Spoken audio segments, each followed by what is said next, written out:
Fé cega e pé atrás. O novo e vivo caminho da reabilitação integral.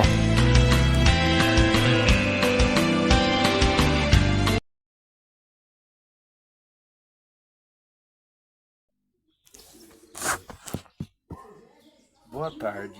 Ontem a gente iniciamos, ficou feio, né? Ontem a gente iniciou uma série aqui na clínica aqui em Matheus Leme, que fala sobre as manifestações da adicção, né? Quais são os sintomas, as características, alguma das características que a doença, né, como gostam de falar, a doença da adicção, da dependência química causa no indivíduo, né? Alguns sintomas, algumas coisas que ela acarreta, né? Ontem a gente começou falando as sequelas, falando dos estímulos, da dependência dos estímulos, né? Que as pessoas, muitas vezes, os ex ou os viciados, né? Os adictos, né? As pessoas que têm problemas com o abuso, né? Das vontades, com as suas tendências destrutivas, comportamentos autodestrutivos, né? Tem, né? E começamos ontem com esse negócio de estímulos, né? Na dependência de estímulos, né? E o porquê que a gente vive tendo que ser pego no tranco, né? Pegar no tranco ou que alguém nos impulsione positivamente ou negativamente para que a gente tome uma atitude na nossa vida, né? Discorremos bastante sobre isso, falamos, lembrei do caso do filho pródigo, né? Lá em Lucas 15, 17, quando ele saiu para uma terra distante, torrou o dinheiro dele, viveu do jeito que ele quis, né? E em um momento ele caiu em si, né? E caindo em si, pensou, pô, os funcionários na casa do meu pai, os peão na casa do meu pai comem melhor do que eu, e eu tô aqui, né? Um filho da promessa, um filho de Deus, um filho, né? Tô vivendo desse jeito, dando comida aos porcos, passando necessidade. Levantar-me-ei e irei até meu pai, eu vou pedir perdão e tal, a história continua, né? E ele fez isso, mas a ênfase está no caindo em si, e levantou-se e foi. Então não bastou só tomar uma atitude, não bastou só cair em si, né? Ele teve que tomar uma atitude posterior e conseguinte a isso, né? Aconteceu, o pai recebeu de braços abertos e tal, por quê? Porque tomou uma atitude. Mas foi um impulso negativo um estímulo negativo que impulsionou ele, né? O ponto é esse, né? Então, muitas vezes são impulsos negativos, estímulos negativos que nos impulsionam a tomar decisões, né? E hoje, né, eu falei hoje de manhã, só que o vídeo não ficou bom. Não é que não ficou bom, eu pus uma configuração que ficou velocidade tripla, sem som. E não tinha como formatar de novo, então, para não perder, porque foi muito boa a reunião, e para não perder o assunto nem a continuidade do processo, tá aqui, ó, né, improviso, sai voando. Vou falar sobre o segundo ponto, o segundo tema de hoje, que é o isolamento e a solidão, né? Que é uma segunda manifestação da nossa adicção. Eu comecei falando que nós, né, como seres humanos, em todos os âmbitos, em todas as esferas, né, somos rotulados. Né? Aquele lá é gordo, aquele é magro, aquele é feio, aquele é bonito, né? Aquele é rico, aquele é pobre, aquele é crente, aquele é católico, é espírita. Aquele é nóia, é bandido, é ladrão, né? E além de sermos rotulados, nós somos, em última análise, apenas um número, né? Qual o número que eu tenho, que você tem? Um RG, um CPF, um cadastro de pessoa física, é o número. O meu número, Nefton Gomes Ribeiro Júnior, CPF tal, traço tal, né? Nós somos números. E muitas vezes quando o número não está mais servindo, é trocado, né? Nós somos descartáveis, né? E o que isso tem a ver com isolamento e com solidão, né? Essa foi o introito, minha introdução foi essa. Que além de nós sermos números, de sermos rotulados, até pelo Código Internacional de Doenças, nos arrumaram números para a nossa doença, né? O CID, de quem tem transtornos mentais, mais, né? Como se não bastasse só o transtorno mental, mais a dependência química, são vários. Temos aqui o CID-10, né? Que é de transtornos relacionados a transtornos mentais e comportamentos causados pelo uso e abuso de substâncias psicoativas. Vai. CID F10, F11, F13, F14, F19, F19.2, tá tudo isso, né, casado com transtornos mentais, com a dependência química, né, que amplifica, que piora, que só acarreta mais problemas, como se precisasse, como eu já disse agora, para transtornos mentais. Então é chamado da síndrome da dependência, né, principalmente o CID F19.2, né. Então voltando, a, essa doença, esse número que arrumaram para nós, né, é uma doença antissocial, que nos traz comportamentos antissociais. A pessoa fica isolada, alienada, a pessoa quer fugir, a pessoa usa a primeira em público, mas a segunda ela já não usa em público. E tamanha a paranoia que a pessoa entra, o terror, o medo que a pessoa entra. Isso não o próprio organismo não consegue assimilar e absorver tanta informação ao mesmo tempo, tanto impulso, tanto estímulo, né? E o homem, o ser humano não aguenta. Então como eu acabei de falar, uma doença que nos torna antissociais, indivíduos antissociais, né? E por isso que é difícil a detecção do problema, o prognóstico, o diagnóstico e o tratamento disso, né? Por isso que é tão difícil e por isso que às vezes as pessoas passam anos a fio sem saber que estão doentes, que contraíram a doença. Esse ponto que eu quis dei uma ênfase, porque é muito contraditória a literatura de DNA, por exemplo, que às vezes fala que nós contraímos uma doença, né?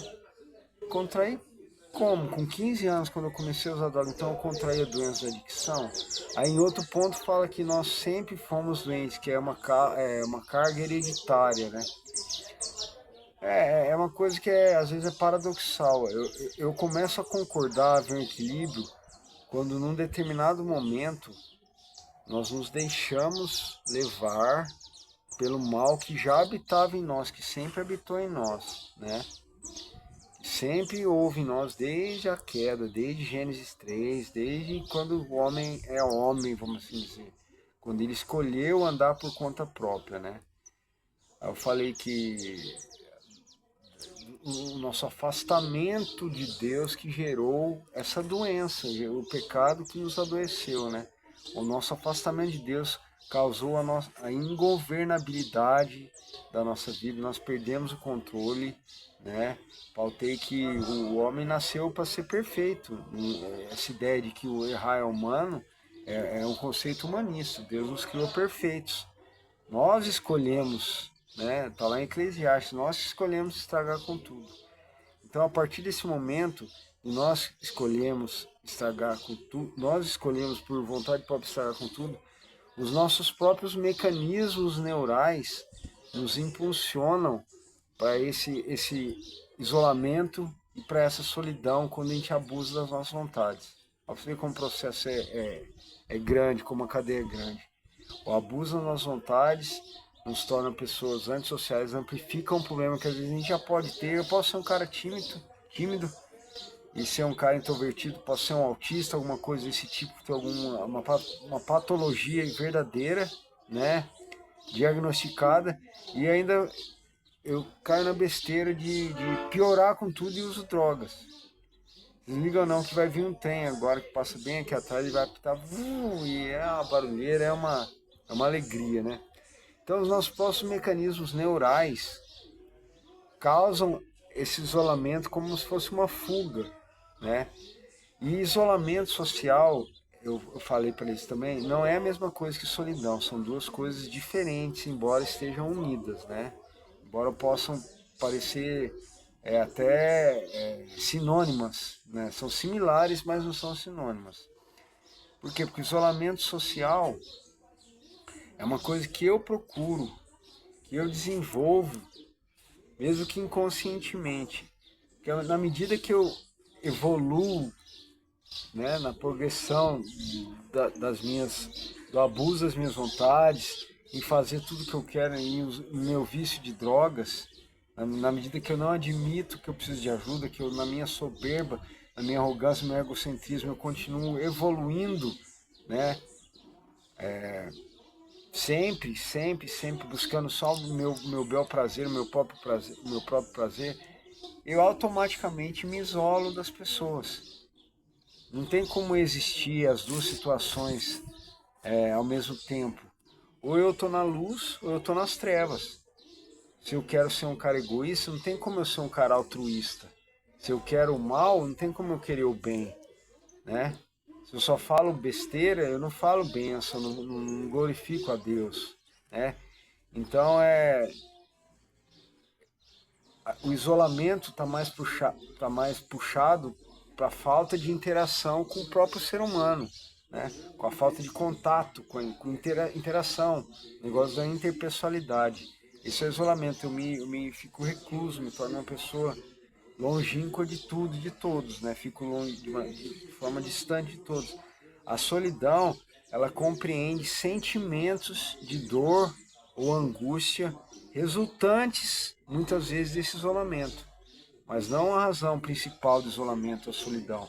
Que eu posso estar cercado de pessoas, né, numa metrópole, e estar me sentindo ter uma solidão, tá ali solitário, tá triste, tá abandonado, né? Me sentir deprimido. Aí vem as outras coisas também, ansiedade, depressão e tal. Pode vir decorrência dessa solidão também, mas eu posso estar cercado de gente e me sentir solitário. Aí eu usei até eu lembrei até de um livro, que eu não lembro nem o nome do autor, que eu vi quando eu era pequeno, eu gostei do trocadilho e eu nunca mais esqueci. Solitário, mas nunca sozinho, né? Aí eu sempre remeto ao Salmo 23, né? Salmo 23, 4, né? Ainda que eu ande pelo vale da sombra da morte, não temerei, porque tu estás comigo, né? Aí eu lembro que o Senhor está comigo, né? Onde eu estiver, aonde eu estiver. Então, eu posso ser um cara solitário, mas nunca estarei sozinho, né? O solitário nem sempre tem esse sentimento de solidão. Muitas vezes o homem de Deus, a pessoa que quer, é um cara solitário, né? Tem gente que vive sozinho tal, e não tem felicidade, não é uma pessoa infeliz, né? E eu pautei novamente que tudo isso, toda essa problemática, ela teve origem numa escolha que eu fiz. Eu sempre falo de escolhas, né? Eu escolhi ficar doente muitas vezes. Eu já tinha problemas, eu já tinha um histórico na minha família, eu já tinha tudo, uma pré-condição, né, um lugar para isso, só que eu escolhi dar sequência a isso, eu escolhi continuar nesse mal. Foi por isso que eu me tornei a pessoa que eu me tornei durante muitos anos. Por isso que eu me tornei uma pessoa ruim, uma pessoa má. Por isso que eu me tornei uma pessoa viciada, um nóia. Porque eu quis me distanciar de tudo isso por conta própria, né? É uma escolha. Aí eu citei o texto de Gênesis 4:7, né? Quando Deus fala para Caim, ó Caim, diz que o pecado está à porta, está batendo ali o tempo inteiro. A saída tá ali, a saída está ali, o pecado jaz à porta, cumpre a ti dominá-lo. Se procederes bem, né? Esqueci do começo, né? Se procederes bem, não é certo que serás aceito. Quer dizer o quê? Se eu proceder bem, eu vou ser aceito. As portas estarão abertas, eu vou ter caminho livre. Dificuldade, sim, mas eu vou ter o caminho para eu andar. Eu sei para onde que eu quero ir. Eu lembrei de 1 Pedro 4, que tem um versículo que fala, ó, se é com dificuldade que o justo alcança a salvação, que dirá o perverso. Se é com dificuldade que o cara que está querendo recuperação consegue se recuperar, ainda mais a pessoa, se eu não quiser nada com nada, se eu tiver com uma indiferença, intolerância quanto à minha recuperação, aí que eu não vou me recuperar mesmo, né? Então essa escolha, ela é capital no meu processo de recuperação, ela é capital. Aí para terminar, deixei algumas sugestões para os meninos, né? Algumas bases.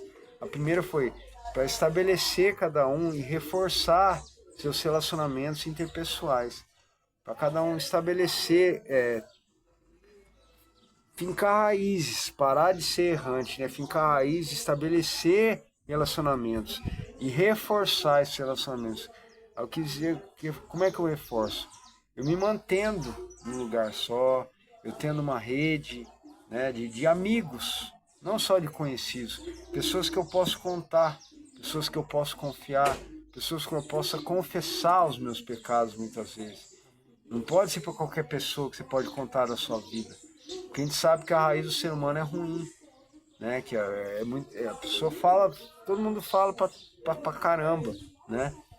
Então eu tenho que saber o que eu estou fazendo, né? Saber muito bem o que eu estou fazendo. Então, estabelecer e reforçar meus relacionamentos. Em Hebreus 10:25, eu até esqueci de citar de manhã, mas estou lembrando agora. Vai falar sobre não deixei de congregar. O conselho do autor aos Hebreus fala assim, não deixei de congregar como fazem alguns. Então, você tendo a oportunidade de ir numa igreja, de congregar com irmãos que professam a mesma fé, que acreditam até a mesma fé, a mesma cosmovisão que você, se una a eles, se reforce e fique com eles. Segundo ponto, eu falei, entrar em contato quando estiver enfrentando dificuldades. E sempre estar enfrentando dificuldades, desafios. Então eu ter pessoas, por isso que a necessidade de reforçar, que eu só vou poder tentar em contato se eu tiver estabelecido e reforçado contatos, reforçado pessoas para me ajudar, né?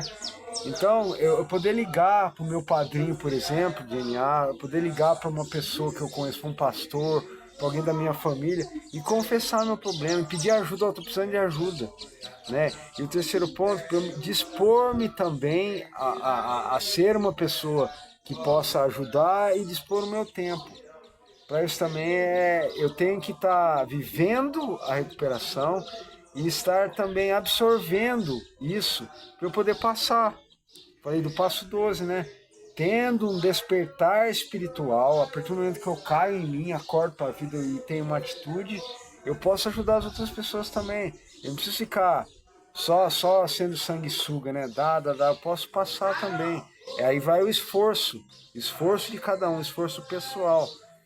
Porque, para finalizar, eu estou terminando, em via de regra, o dependente químico, né, ou a dependência química, é sempre tratado como uma disfunção moral ou como um crime.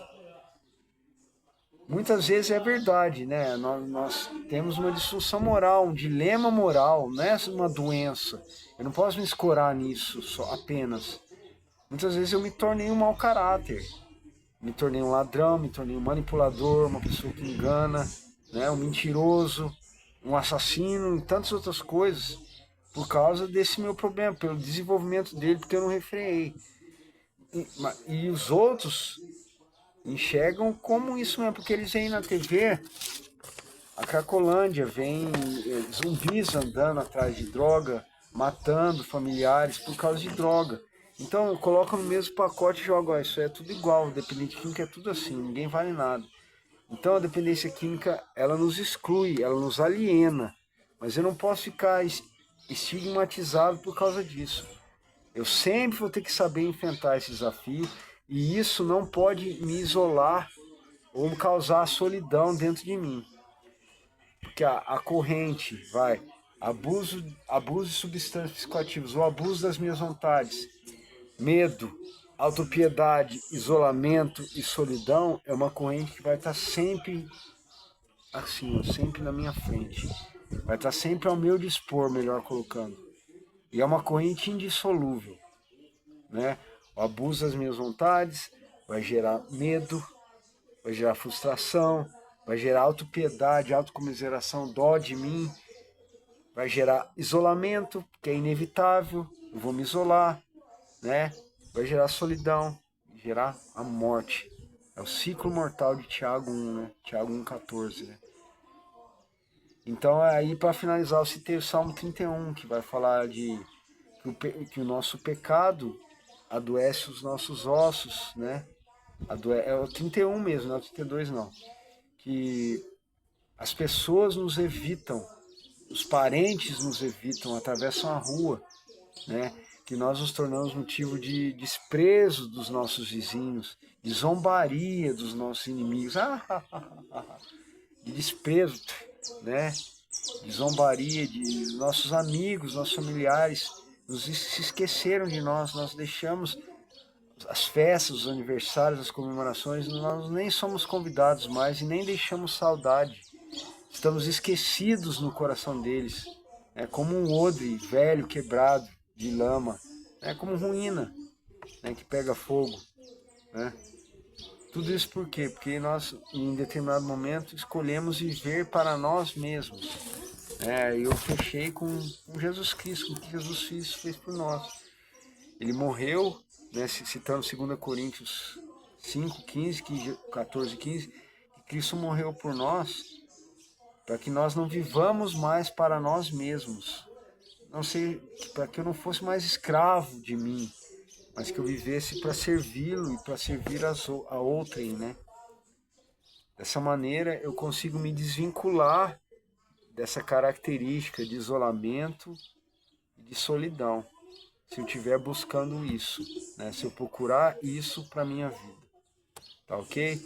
Amanhã a gente vai dar continuidade na nossa série Manifestações de Orgulho. De orgulho não, pode ser também manifestações de orgulho, mas são manifestações da adicção, né?